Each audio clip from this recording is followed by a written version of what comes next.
I think that we're going to have to talk about systems. In the same way the squad came through to change Congress, we need lots more versions of that, of more people running for office who are representing different groups of people than just the interests of white folks in America. Silly me. Here, I thought that we were all in this together, and policy should help to make life better for everybody, not just select racial groups, and definitely not policies specifically intended to do harm to people based on their skin color. God, I am so tired of talking about race, but this is our life now, every single day. Welcome back, everyone. It seems that with every passing day, this country becomes more and more tolerant of racism and hatred against white people. Really strange, seeing as how 70% of this country is white. Apparently, we've been so heavily indoctrinated to hate ourselves that we think allowing unchecked racism against whites is some sort of self-flagellating penance for the mistreatment of minorities in the past. It's not. The problem, of course, is that you can't fix racism with more racism. You just get an endless cycle of resentment and payback, which, come to think of it, may be exactly what they want. And speaking of never-ending cycles, give me 30 seconds to tell you about this special offer that'll help you stave off the negative effects aging has on our bodies. Collagen makes your skin healthy and gives you a youthful look. It strengthens nails, hair, teeth, and gut health, maintains muscle, improves joints, and so much more. Ageless Multi-Collagen also has a no-junk policy, so no artificial colors, flavors, preservatives, or sweeteners. If you order today, you can save up to 51% off Ageless Multi-Collagen. And rest assured knowing this company offers a 60-day money-back guarantee, even on empty bags. Go to www.healthwithdronetek.com and order today. Or click the link in the description or pinned comment. Today we're talking about CNN darling Kamau Bell, an extremist racial conspiracy theorist who is given this platform to spout his claims, but without even being scrutinized or fact-checked. Seriously, nobody in the fake news media ever questions or scrutinizes anything this guy says, which has become the norm in far-left politics. Anyone who does ask questions gets summarily axed from their jobs and society. We're being trained. You might remember Kamau Bell from when he was heavily promoting Antifa and encouraging violence. He actually did a puff piece on the guy who ended up being killed in a terrorist attack on an ICE facility. These white people are the Redneck Revolt. Now, they aren't a bunch of rednecks revolting against equality like I first thought. They're actually rednecks revolting against the rednecks who are revolting against equality. I'll explain. Yeah, they're actually communists, and they went on to attack an ICE facility. Of course, that was never newsworthy or proof that the DNC media is in fact inciting violence. Anyone else would have lost their jobs, but anything goes on the left. The only standard that they have are double standards. White supremacy is just when a white person doesn't like a black person, but that's just prejudice.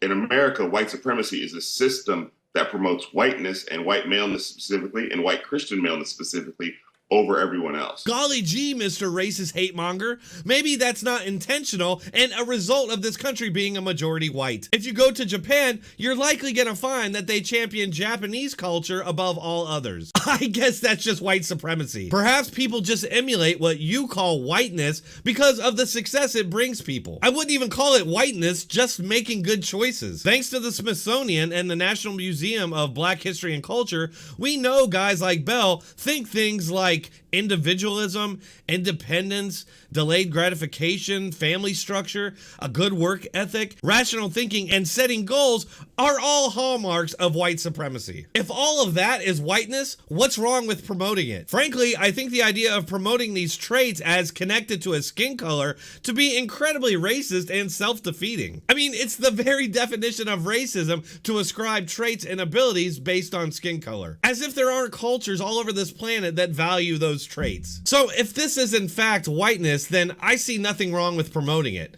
Even so, I don't see anybody really promoting whiteness. What does that even mean? We don't know because he isn't asked to explain it. Think about it. If they started asking probing questions of these broad, baseless claims, the answers they get may not be very palatable to most Americans. So best just keep it as vague and general as possible. As far as what's being promoted in the mainstream, what I see constantly being promoted is how evil and horrible white people are and how amazing and stunning everyone else is. Like, there's There's no end brownness or end blackness courses at universities across this country. It's all end whiteness. Just look at TV commercials for another example. White men are always portrayed as bumbling idiots, while black and brown people look on in stunned amazement. So with our Ally Cashback credit card, you get rewarded for buying stuff. Like what? Like a second bee helmet with protective netting. Or like a balm, you know? Perhaps Bell is just really jealous of white people, and that paranoia leads him to fear us. That's precisely the problem here, is that all of these claims are very subjective and nebulous. Likely the reason that CNN and other networks don't press him and others like him on these claims is because they know the slightest bit of digging will debunk all of this nonsense. They can't have that. There's an election coming up. But it's also just people who feel like they have no responsibility for racism in this country because they never personally owned slaves. No, I don't have any personal responsibility for racism because I'm an individual and we don't collectively guilt or punish people based on their skin color in this country. Unless, of course, you're a white person, apparently. Perhaps these people need to open a book and read up on the violent and bloody history of collective punishment and guilt. She had never heard of the problem with the idea of collective group-based guilt. One of the processes by which the Marxist doctrine was transformed into the murderous outcomes in the Soviet Union was to play collective guilt games. The Soviets killed all their productive farmers in the late 1920s. So they threw them all on trains, shipped them up to Siberia, killed them all, collectivized the farms, and in the 1930s, 6 million Ukrainians starved to death. So this idea of collective guilt, and then the fact that someone could come right out and, question me on my white privilege, if that isn't racism, I've never encountered racism in my life. Does Kamau Bell have some sort of personal responsibility for the disproportionate amount of violent crime and murder committed by black men? Of course not. That would be completely insane. Kamau Bell, the individual, can't be blamed for what other people are doing just because he shares their skin color. This should worry every American. The idea that we would hold people responsible for something they had nothing to do with based on their skin color is disturbing. But there it is, right there on a national news network. As you look at this, I wonder, Kamau, in your conversations, but also in watching the news, when you see public attitudes towards racism change and a greater public recognition, right? Vast majorities of Americans see it now. Black Lives Matter, which for some time was a fringe motto, if you want to call it, of a movement, now has a majority of Americans who believe there is something there. First of all, this guy isn't having any conversation. He's making a bunch of wild claims with no evidence and not being challenged on any of it. He's being promoted and allowed to spew his propaganda without even a hint of scrutiny. No doubt anybody that even attempted to have a conversation would be immediately shut down as a racist and white supremacist simply for disagreeing. And no, BLM nor the Black Panthers are mainstream organizations.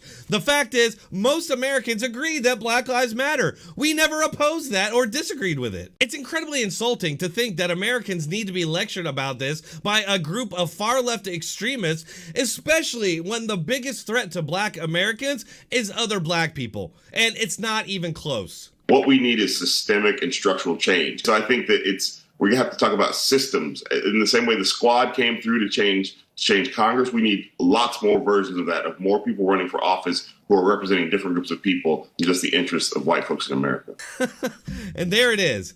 We need more people like the squad because this is all really about destroying the country and replacing it with a Marxist vision that openly hates and discriminates against white Americans. And just like I started this video, I end it, baffled by my misguided belief that we were all in this together. That's all for this episode. Please hit that like button, share, and subscribe. If you want to support this channel, you can support our sponsors, or you can do so on one of these platforms. You can find all those links in the description and pinned comment. Thanks for watching. Keep coming back.